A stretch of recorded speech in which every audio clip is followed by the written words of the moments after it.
Hello fans, followers, customers, I welcome you today at the Dyno room at HPerformance to present you our latest build that we have done for a customer.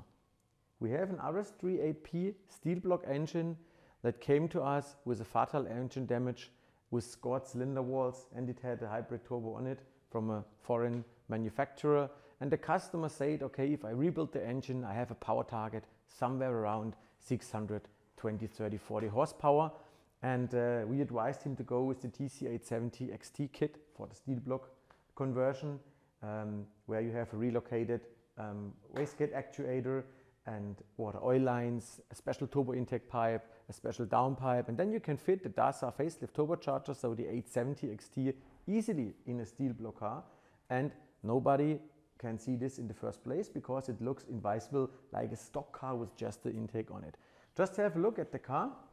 We have our 100mm intake, open intake system. New on this car we have the air baffle, the air guide, now also for the steel block engines available, even in combination with our DSG catch tank. So it looks like a normal stage 1-2 build car, but it has a forged engine with an engine pack too, and the HPerformance 870XT turbo kit. There are quite a few mods in the car as well. We have high pressure fuel pump, we have exhaust system, but basically forged engine, the 870XT turbo kit in the base configuration, and we wanted to see as a power target 620 to 30 horsepower, which this setup will easily make. That is what we can guarantee you right now already. It is rock solid in this combination, intake, exhaust system, everything. Fueling is completely unstressed, so we could easily raise the power to 700 and more. We just would need then some little goodies like injectors, camshafts and so on, but it would be possible. In this case the customer said somewhere basic 600 plus, and I'm fine, and this is what we got here. We will measure the car now on the dyno to see the power figures, and after that, what is very interesting and comparable to other setups and cars as well, we go to the street and drive 60 to 130 miles per hour or 100 to 200 kilometers per hour, just to see how good performs that setup on the street. And what I can tell you right now already, we have tested it on various runs on the Autobahn, and we can pull and pull and pull and pull, and we have constant performance and constant times. That's what you're going to see in the video in a few minutes. First of all, let's get into the car, let's make a power run, a dyno run, and see what numbers we can get, and then we go to the street. Let's start.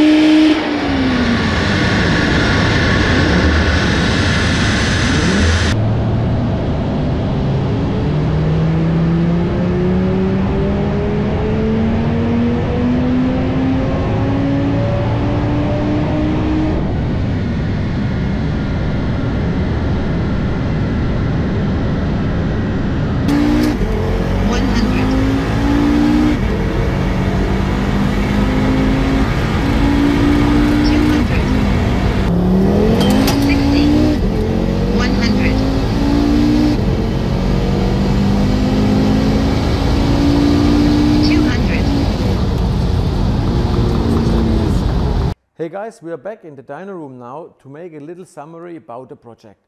You've seen that we can drive the car on the motorway easily 6.5 seconds, 100 to 200, reproducible. So the system is far away from being squeezed out.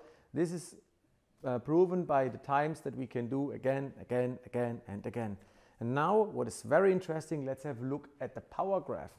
We've measured this on the dyno before, but you should have a closer look, especially to the spool. 3,500 RPM, we easily ramp 650, close to 700 Newton meters already at 3,650 RPM. We have a power band of more than 3,000 RPM above 650, close to 700 Newton meters.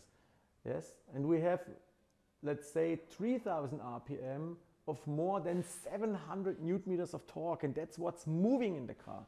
You can see the power curve, it's like a drawn line with a lineal, there's no dumps in it, nothing. It's stress-free, you can easily ramp the power in the system, and this is proven by the numbers on the street and also by the graph. In the past, we often built these cars with welded manifolds, GTX turbochargers and everything, but if you consider to do this, you can cut at least 1000 RPM of spool, which the car or the system will spool later. It will drive more laggy and you will not have that quite of crazy response on the street like you have it with this kit now. Also, very special on the kit and very good on this kit is you can start with that kit on a stock engine, 550 horsepower, easily. You can forge the engine, ramp the power level. You can add some goodies, ramp the power level up to 720, 30 horsepower, which is possible in these cars. And you can go stepwise. And even then, the system is not squeezed out. Many of you contact us and say, I consider to drive or to buy an 870XT for my steel block car, but I have fears that this turbo is too big. No, it's not.